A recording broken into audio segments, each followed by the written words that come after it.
Very good. Okay, so welcome back. This is the section of the mini lecture series on the disease itself, the disease of bubonic plague or Black Death. So for our purposes, the term Black Death is essentially synonymous with plague. Plague has come metonymically to mean any virulent disease, or actually even a kind of disastrous evil or affliction that need not be associated with disease. So you can think of it's a plague on society, or a plague on the system of education, or something like that. In its original form in Latin, which is from where we get the word, it simply meant a smiting or a complete slaughter, and again didn't need to be associated with illness specifically. And you might think of, like in biblical examples, how God sent plagues, the plague upon Egypt, or the kind of plague of different types of calamities or disasters that weren't necessarily illness. In the 14th century, during the Black Death, authors spoke of, they didn't speak of the Black Death, that's a 19th century term. They would talk about the great evil, or the great death, the great mortality. Plague can technically refer to the disease that we'll be talking about. Here, let me show you. Yersinia pestis. Right, it can specifically deal with Yersinia pestis. The term Black Death, and you can see the definition I've given you from the Oxford English Dictionary, came into use only in the 18th century. It was coined by a Norwegian historian, really just looking to find a metaphor for the great pandemic, sort of talking about it in the same way that people talk about the Dark Ages, which is not a term that we like to use, the Black Death being associating with a period of time and the experience of the pandemic. And properly speaking, Black Death is used to refer to the pandemic, right? The Black Death struck Europe, and not the disease itself, which would be referred to as plague, but actually now people frequently just talk about the Black Death as the disease itself. So what is plague? It's a bacterial disease, which means that it can now be treated with antibiotics. This is in distinction to COVID, which is a viral disease, which is a different, it's caused by a virus, not a bacterium. The disease is caused by the bacillus, which is the form, the strain of bacterium called Yersinia pestis, and I'm showing you here a picture of it. The name comes from a Swiss pathologist and bacteriologist named Alexander Yersin. Here he is. He was actually a student of Louis Pasteur. And Yersin identified the pathogen in Hong Kong in 1894 during the third great pandemic of the plague. It should be noted that at the same time, and probably within days or weeks of each other, Shibasuburo Kitasato, a Japanese researcher, also identified the same bacillus. So to identify or just describe the plague, we're going to take these in two sets of threes. We're going to discuss the three main pandemics that are caused by Yersinia pestis, and discuss the three different forms that plague takes. So the three pandemics. There have been three widespread pandemics in world history caused by this disease. The first, and Snowden goes over in the main text that you're using, goes over these. So the first one seems to have emerged in the 6th century. We usually refer to it as the Justinianic plague because it emerged and affected the Mediterranean. You can there follow the yellow-orange set of arrows. It infected the Byzantine world, the late Roman world, during the reign of the Emperor Justinian, and it ran from the Middle East through the Mediterranean, killing approximately 25% of the populations south of the Alps in the Mediterranean. So it seems to have begun in the southern cone of Africa, and its first appearance in humans is documented to 541. And it infected all parts of Asia, Africa, and Europe, and seems to have run its course by about 755. That's its last documentation. The Black Death, which is what is primarily concerning us here, this one starts, as we saw last time, sometime in the 30s in Central Asia, and it's documented in Europe starting in 1347.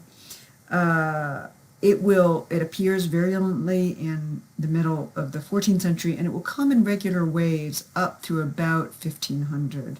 And after that, it will appear sporadically throughout the 16th, 17th, and 18th centuries, often in cities, like often there's a famous plague of London in 1666, 67.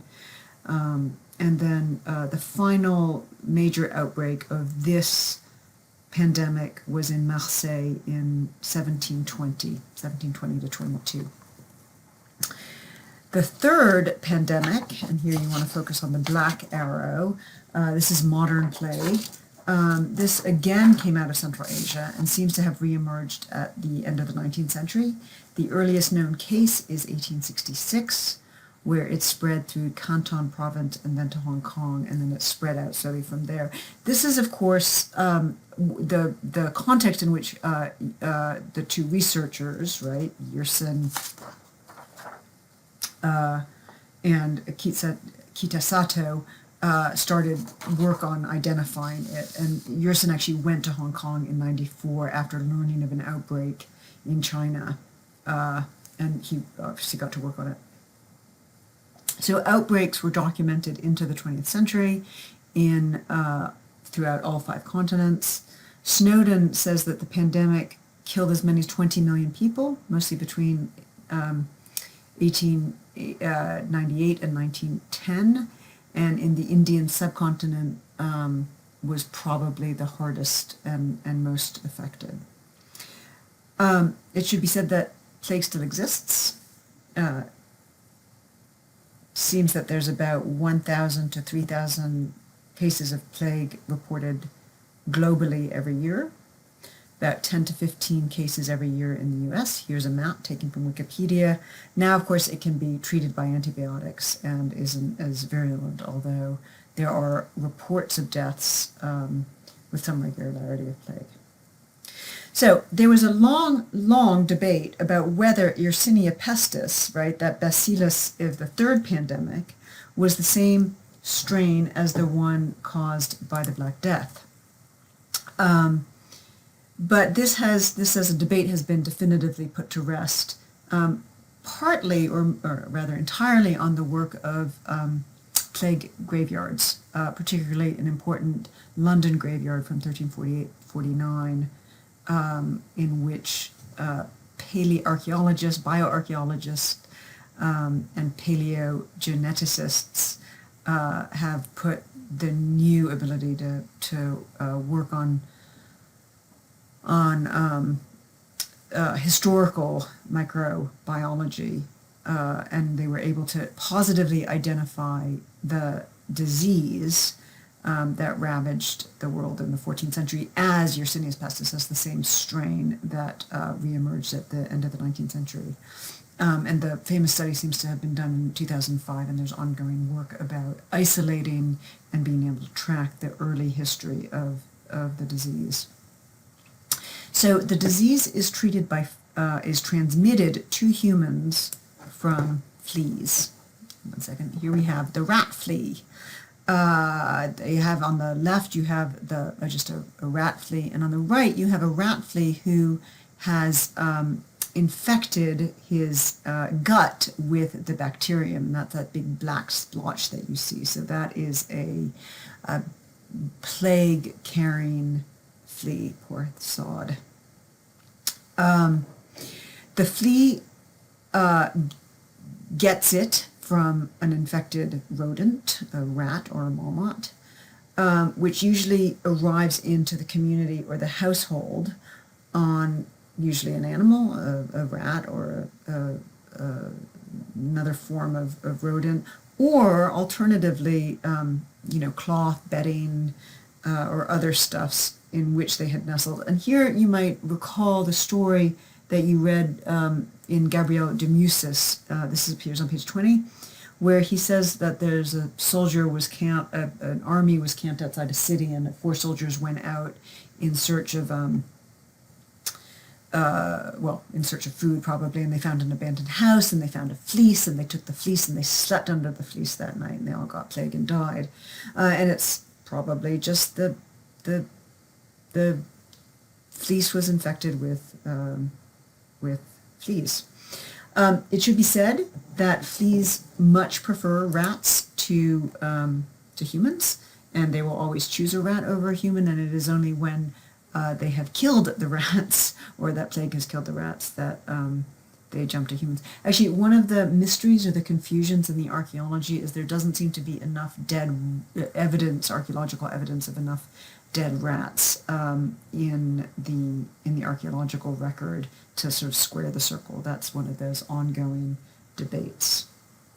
Plague is extremely virulent and highly morbid. Again, it's contagious, it is transmitted easily, and once infected, it has a very high mortality rate.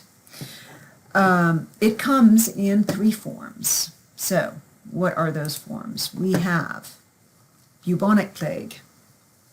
This is the most common, and it's the one which it gets its name from. It is named for the buboes that are most visibly associated with it and identify it. And it's the version of the disease with which the whole disease has become synonymous. A flea bite would inject the human host. Incubation would last somewhere from 2 to 6 or even up to 8 days. A high fever of up to 105 would ensue with convulsions, with vomiting, with high sensitivity to light, and agonizing pain in the limbs. And this description is coming from modern, modern scientific descriptions of it. It actually coincides very clearly with de Mussis' account of what he was observing in the plague victims that he knew. But you might imagine a kind of really awful superflu. On the 2nd or 3rd day after the start of the fever, a swelling the size of what they call an egg or a small apple would often appear on the in the lymphatic node closest to the bite. Here's a picture of a modern plague victim. This comes actually just from Wikipedia. This was often in the groin area because obviously fleas probably closest to the ground would bite your feet and ankles, but it could also be on the neck or armpits. They were extremely painful and apparently agonizingly painful, and sometimes these would be accompanied by small sort of liver spots, crimson spots, all over the body. So this was awful. If a patient might just die of exhaustion or heart failure or internal hemorrhage, but if they got through that, they could begin to convalesce in about 8 to 10 days. The death rate, the mortality rate seems to have been about 50%. That is 1 out of 2 people who contracted it would die.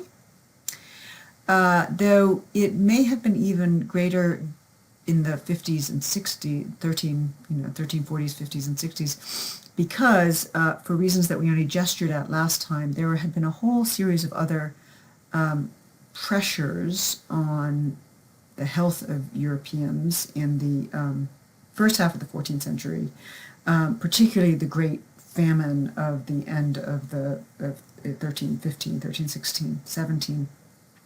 And that continued as well, but also other forms of downgrading of environmental healths that may have weakened the population's ability to withstand it. You might I'm not getting reliable numbers on the mortality rate for COVID. I've seen numbers all over the place from 0.05% to 8 or 9%, which is wildly different. But those are of a huge magnitude, huge, enormous magnitude of difference of what you're seeing here.